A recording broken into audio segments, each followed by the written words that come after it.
Look, I got something to tell you guys about. Back up from your phone, you're too close. Okay, honestly, that cat looked a little spooky, but not as spooky as this Netflix of horror, Shudder. Shudder is the home of the chills and thrills, the twists and turns, the horror and suspense right at your fingertips. You got classics, you got exclusives, and you got the extreme. You know, me and you, we be speaking that language a lot, don't we? What's that? You want to know how to even stream Shudder? Apple devices, Android devices, Apple TV, Roku, Xbox One. I mean, did I mention that you won't watch any ads at all? You're streaming ad-free. Oh look, it's Cannibal Ferox. Thanks to Shudder, I got a viewing of it well before getting it on DVD. Plus, Shudder has it uncensored with all the extreme scenes that were taken out in all the other releases. Now, to know something about me, I enjoy the classics a lot.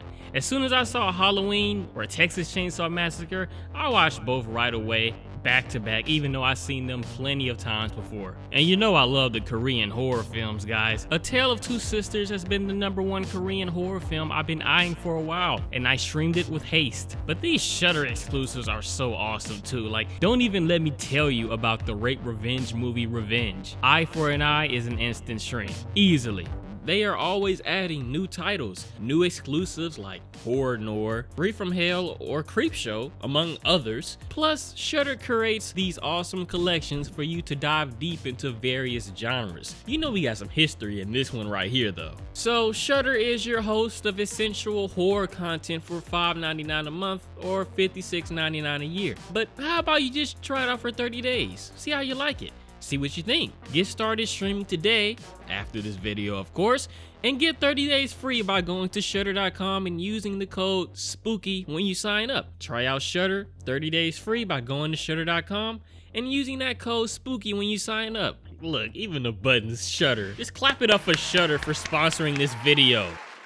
Cannibal Ferox is what I thought Cannibal Holocaust would be like. Like Cannibal Holocaust before it and the Green Inferno after, Cannibal Ferox deals with some young Americans venturing into the Green Inferno. This time, it's to see if Gloria's theory that cannibalism doesn't exist is true.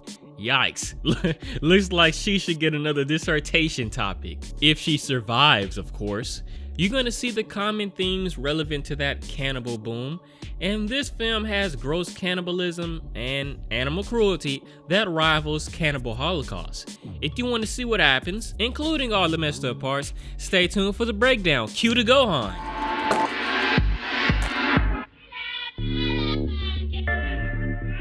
Bro, this movie got a groovy ass theme, Sanford and Son ass opening. As you can see, we are in New York. The streets are bustling, but we are following some random dude who won't matter. He's looking for Mike, a drug dealer, but it looks like he's not the only one looking. Mike ripped off these kind souls here, and they commit murder in broad daylight, thinking this random guy was in cahoots with their target. Remember this Mike person, okay? We will get to him later. Now let's go all the way down to Colombia. Here's that Green Inferno again. Now again, we are following 3 more young college students. They're pretty smart though. Well, these 2 at least. Let me introduce you to the gorgeous Gloria, who is on her way to her doctorate, the righteous Rudy, pretty darn smart brother of Gloria, and the thought, Pat. They are looking for the Moncoya village, but the locals say that place doesn't even exist. Even if it does, it's pretty dangerous over there. Moncoya is apparently host to organized cannibalism. It's Gloria's mission to disprove that rumor, since her dissertation is based on the theory that there has never been any systematic cannibalism here or anywhere in history. Pat is just along for the ride. Speaking of riding, the 3 get their vehicles trapped in mud. Twice actually, making them the laughing stock of the locals. At some point they come across a native man eating those fat ass larvae things. Looks like the 3 should turn back, because now they are in the Rolling Heights ballless country. These natives, they're wary. The next morning, they are awakened by their little pet getting killed. An anaconda kills it slowly. I won't show it, but it seems to be filmed separate from the actors' reactions, almost like they threw the 2 animals together and just filmed what happened. Soon they find 2 dead native people though. Randomly, 2 survivors come across the gals and Rudy. You have the injured one named Joe and the tough dickhead named Mike. You remember Mike? He was the unseen figure that the poor sap was looking for in the beginning. Well, it turns out he fled to Colombia in search for a sure source of cocaine. He tells our young students that they escaped from captivity with the help of those 2 dead natives. Gloria is already feeling like her dissertation might be wrong when Mike explains the cannibalism committed by the group. So the 2 groups join forces to escape the dangerous natives roaming about. The next day, they find Gloria missing. The 2 drug barons lead the charge to find her, but let me just tell you something. This movie has a lot of nature is metal scenes. This big cat bites and murders a little monkey. Again, this is filmed separate from the actors, of course. That's not all. They find Gloria in a trap, getting bullied by some little boar thing, I guess. Mike kills it. Like, really actually kills it on screen. I've seen more dangerous goats. Like, there was no need for that. Eventually, the group all go to some village. That injured one, Joe, has a fever though because his wound is infected. Mike is the evil one, suggesting leaving his own partner behind. He submits to the group and just waits it out.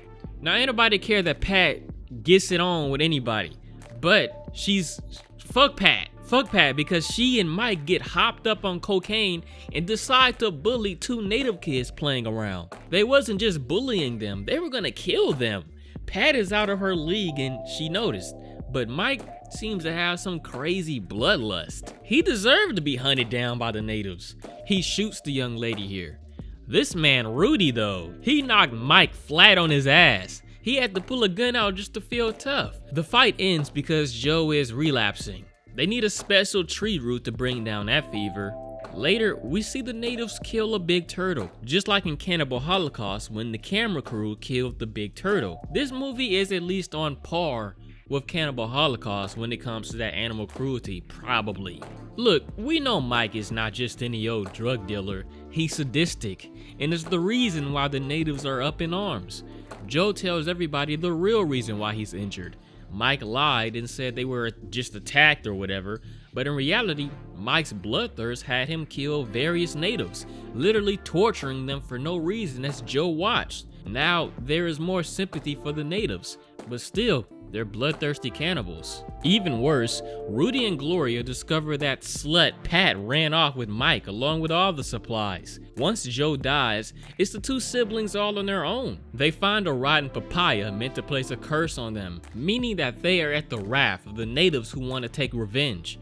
We can see what they are capable of when they mutilate Joe's body, grabbing out guts and all kinds of organs, chewing on it too. Hell yeah, after seeing that, I'd be running too. Looks like they can't get too far. They are completely surrounded and brought back to the camp. But the good thing is that those 2 traitors got captured too. Now, it's time for Mike to get that eye for an eye treatment. Now, it's not as graphic as Cannibal or Cannibal Holocaust, but he gets his penis cut off. I ain't mad at it, honestly. I ain't mad at it. It is what it is. Fuck Mike. Fuck Mike. But shit, cannibalism does exist, and Gloria sees that even more. The natives didn't want to kill him yet. His penis was just a snack, and he surprisingly gets over that injury quickly. They bring everybody to a new village, but Rudy and Gloria organize an escape attempt on that boat ride there. Gloria causes a disruption, and Rudy runs away like planned. Injured, he carefully hides, but his bleeding leg attracts piranhas. It doesn't end well for him, and he literally starts calling out for help from the natives. Rudy actually dies quickly when they shoot a dart into him. Well, he did have some injury before, but it seems like he got a quicker way out than anybody else, which is good because Rudy was a cool guy. He was a cool dude.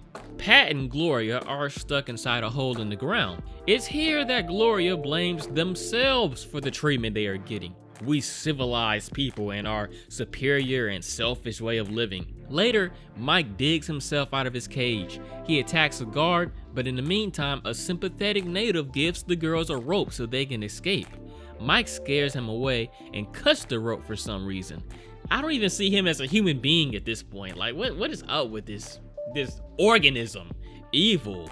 Gosh. Long story short, Mike didn't get too far even though a rescue plane with his fuck buddy inside is flying around. Now we get to the meaty torture. As punishment, they stick him in a special table and slash his head right off, helping them pick at his brains and eat a snack. Next is Pat, who has each breast impaled with a hook. She is hanged like this until she dies slowly, which Gloria has to watch. They keep Gloria alive for being more obedient, I guess, but that sympathetic native helps her again. He cut those bindings right off and leads her away from those bloodthirsty natives. I'm glad that people can help and understand each other on these levels of survival. Unfortunately, the sympathetic one is killed by traps laid by his own people, and this leaves Gloria all by herself to get away. Now I'm guessing the next morning, some animal trappers are boating around when they hear screaming. It's then that they discover Gloria on her last legs, and that's it. Gloria survives this ordeal. So, 3 months pass, and looks like Gloria is graduating with that doctorate she earned. Remember, she was writing that cannibalism doesn't exist. Well, despite what she's seen, she kept that theory intact. She hid all the cannibalistic secrets of the forest, to forget all about her ordeal, and to keep civilization from playing around with native groups. Also, it probably would have been a hassle to find a new topic. The movie ends as Gloria accepts her whatever, still affected by those legends of Cannibal Ferox. Well, I really like that better than Cannibal Holocaust, honestly. But we aren't done yet. Let's talk about the most disturbed moment and most enjoyable moment, and that's spooky stuff. Cue the Gohan. You know, I always treated this film as if it would be an unofficial sequel to Cannibal Holocaust. Honestly, I like this one more, even though the random animal deaths were unnecessary. Perhaps it was just a result of the times, though. The most disturbing moment should be when Mike had his penis cut off, but he bounced back from that too quick, and he really kinda deserved it. Now, Pat's slow death was kinda painful. I'd hate to die in such a way, so I guess I'll choose that. This is not including all of the animal deaths. The most enjoyed moment is probably when high-key Mike got his penis cut off. I enjoy seeing him getting punished. Nah, I guess I would just like how the cannibalism was portrayed. Like how Mike had his head slashed off like that. However, I'd still expect the natives to heat up their food before they eat it. Oh, and that's it. I hope you guys enjoyed this video. I never seen any of you recommend this movie, but it's been on my list for a while. Cannibal Holocaust right there in case you want to go back. On the right, Cannibal.